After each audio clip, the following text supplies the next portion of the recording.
नमस्कार दोस्तों, स्वागत है आप लोग का INL न्यूज़ की एक और नए वीडियो में। दोस्तों, आज पाकिस्तान की ऑपोजिशन ने इमरान खान को करारा जवाब दिया है। दोस्तों, आपको पता होगा कि हर भाषण में इमरान खान का यही कहना रहता है कि अमेरिका बुरा है और अमेरिका ने पाकिस्तान के जो PM इमरान खान थे उनके खिलाफ साजिश की ताकि वो अपने पद से हटाए जा सके।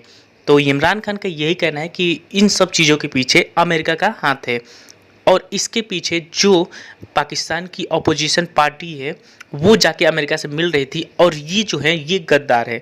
इसका करारा जवाब जो है वो अपोजिशन ने खुद दिया है और आज इमरान खान को कहीं ना कहीं नंगा कर दिया है, क्योंकि जब इमरान खान खुद अपोजिशन पार्टी में था तब वो खुद जाके अमेरिका और दुनिया के दूसरे जो एम्बेसडर है उनसे जाके मिला करता था।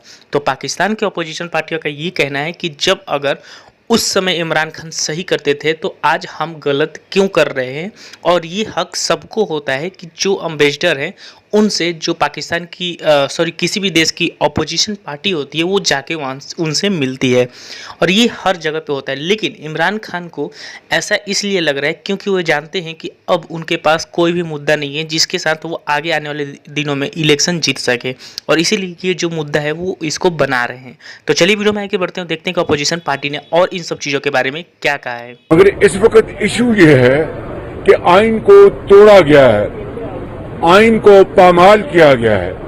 उसके लिए हम अदालत उज़्मा में आए हैं और अगर इसकी रेमेडी नहीं होगी तो फिर खुदा ना खास्ता फिर ये बनाना रिपब्लिक बन जाएगी। क्या 22 करोड़ अवाम ये चाहते हैं?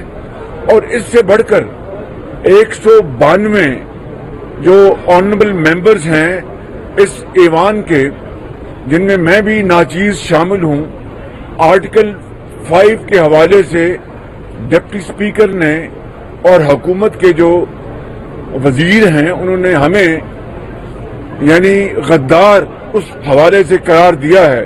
तो क्या अब ये गद्दार और वफादार की बहस शुरू होगी? मैं समझता हूं कि हमने ये करारदाद पाकिस्तान के 22 करोड़ अवाम की ख्वाहिशात, पाकिस्तान की तारीख में महंगी तरीन महंगाई में पिस चुके हैं, जो बेरोजगार हो चुके हैं, जिनसे 50 लाख घरों का वादा किया गया था, जिनसे 1 करोड़ नौकरियों का वादा किया गया था। 1 करोड़ नौकरी क्या, कई लाख लोग और इस बेरोजगारी के कुएं में वो बेचारे डूब चुके हैं। 50 लाख घर क्या, एक ईंट नहीं लगाई गई।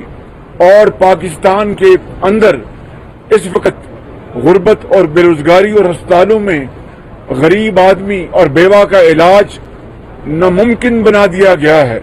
ये हैं वो मुहर्रिकात जिसकी बिना पर हमने ये तहरीके अदम एतमाद दाखिल की थी।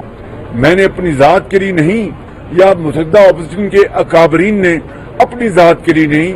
ये इस बात को आप ज़हन नशीन कर लें और बिला खौफ तरदीद में कहता हूं कि ये पाकिस्तान को जो मुआशी तबाही का आज सामना है, पाकिस्तान के अंदर करोड़ों लोग आज एक वक्त की रोटी को तरसते हैं, उनके लिए ये काम किया गया। और फिर सुन लीजिए बात कि ये वही इमरान नियाजी है जब आज से कुछ अरसा पहले फ्रांस के हवाले से जो फ्रांस के सफीर को इस मुल्क से आया था, तो इमरान नियाजी का क्या मौकफ था कि अगर हमने फ्रांस के सफीर को निकाला तो फिर पाकिस्तान की जो टेक्सटाइल एक्सपोर्ट्स हैं वो 50% यूरोपियन यूनियन को जाती हैं, उसका खात्मा हो जाएगा, पाकिस्तान की मईशत तबाह हो जाएगी।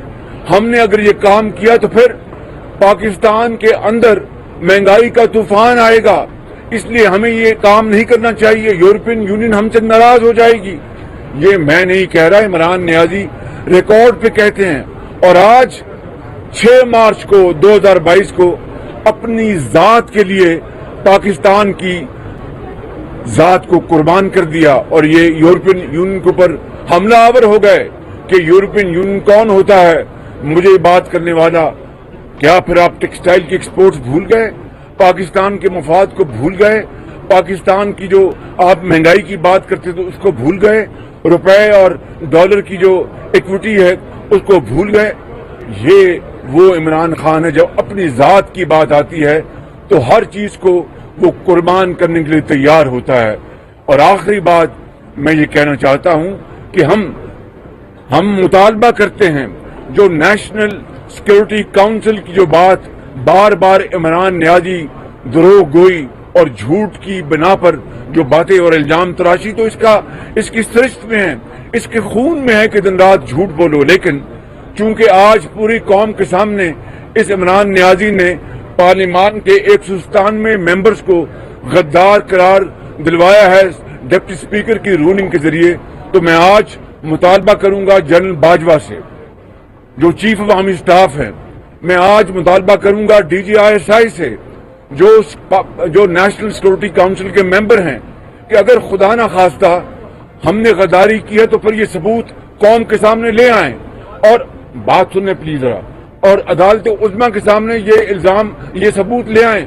और अगर हमने ये जुर्म नहीं किया और अगर कोई हम में से किसी ने अगर कोई जुर्म नहीं किया, कोई खुदा ना खास्ता किसी खारजी ताकत को दावत नहीं दी, कहीं खुदा ना खास्ता कोई खारजी वसाइल इस्तेमाल नहीं किए, तो फिर दूध का दूध और पानी का पानी होना चाहिए। मैंने आज तक कभी इस तरह की साफ अल्फाज में बात नहीं की। आज मैं अदालत उज़्मा से भी मुल्तमिस हूँ, अपने वकीलों के जरिए हम ये मुतालबा अदालत उज़्मा के सामने रखेंगे ताकि वो बराए करम इस बात का जायजा लें और कोई फोरम बना दें जिसमें ये बात रोजे रोशनी तरह अया हो जाए, दूध का दूध पानी का पानी हो जाए कि अगर खुदा न खास्ता क्या ये हमने 3.5 साल से मुतालबा नहीं कर रखा था कि ये जाली और झुर्रू की पैदावार ये हुकूमत है, ये वजीर आजम है, और फिर 3.5 साल 3.25 साल जिस अजाब में, महंगाई के अजाब में इसने कौम को मुब्तला कर रखा है। ये हमारा मुतालबा तो डे 1 से था जब हमने आईनी और कानूनी तौर पर ये वोट ऑफ नो कॉन्फिडेंस की हमने मोशन पेश की, उसके बाद गद्दारी के नारे लग गए। लिहाजा आज वक्त आ गया है कि हमारे सिपहसालार में एक डिक्टेटर था, उसने भी इसी तरह का एक इलेक्शन रेफरेंडम करवाया था। वो कहता था कि जो मेरे साथ है वोट डाले और जो मेरे खिलाफ है वो काफिर। ये वहीं से सीख कर आए हैं कि जो मेरे साथ है वो वफादार और जो मेरे खिलाफ है वो गद्दार। जो बाईं तरफ बैठे हैं वो मुल्क के वफादार और जो दाएं तरफ बैठे हैं वो मुल्क के गद्दार। बाईं तरफ वाले पीटीआई वाले अगर जाके यहां पे गली गली मोहल्ले मोहल्ले एम्बेसडर्स को मिलें और शाम को उनकी महफिलों में जाए तो वफादार। और जैसे अलीम खान साहब ने आपको बताया था कि ये छुप छुप के अमरीकी एम्बेसडर को मिलते रहे हैं मगर ये थे वफादार। और अगर किसी और के पास कोई एम्बेसडर आए तो वो है गद्दार। तो मैं चाहता हूं कि चंद लम्हे लेकर मैं जरा इनकी वफादारी की दास्तान आपको सुना दूं। 2018 में 1 रुपया चला, आज 55 पैसे का हो गया। आज बाजार में 185 रुपए से ज्यादा का डॉलर हो गया है। 185 रुपए 50 पैसे का डॉलर आज हो गया है। ये डॉलर इसाक डार साहब के जमाने में 106 108 रुपए का था, यानी उस वक्त का 1 रुपया आज 55 पैसे रह गया है।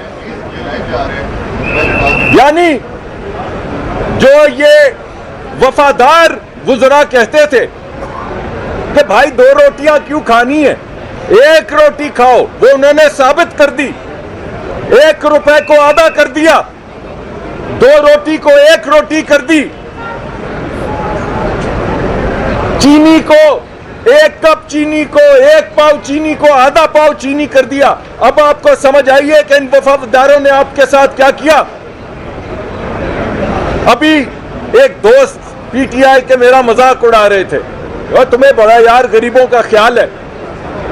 तो मैंने उनसे कहा ये जो लोग तुम्हारे सामने खड़े हैं 99%, 99% पाकिस्तान 30,000 40,000 से कम पैसे कमाता है। जरा बजट बना के दिखाओ। ये रुपए को रद्दी करने वाले लोगों, 1 रुपए को 55 पैसे बनाने वाले लोगों, जरा गरीब आदमी का बजट बना के दिखाओ। बताओ कि अगर वो एक खोली में रहे, जो बात दुखती है इनको, एक खोली में अगर कोई शख्स रहे तो 12,000 किराया है। अगर 3 बच्चे 1,000 2,000 के स्कूलों में जाते हो तो 20,000 बन जाता है।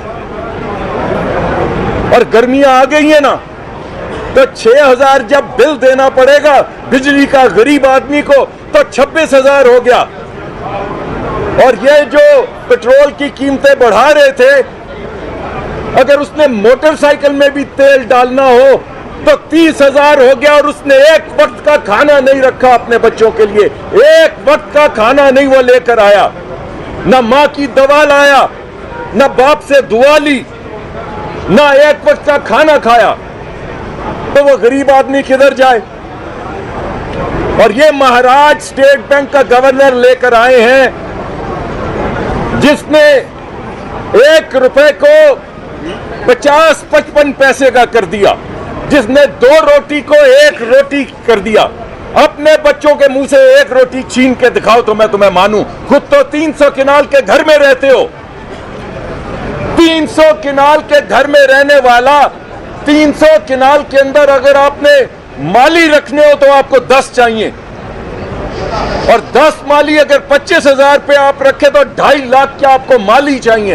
ये कहां से आ रहे हैं 2.5 लाख?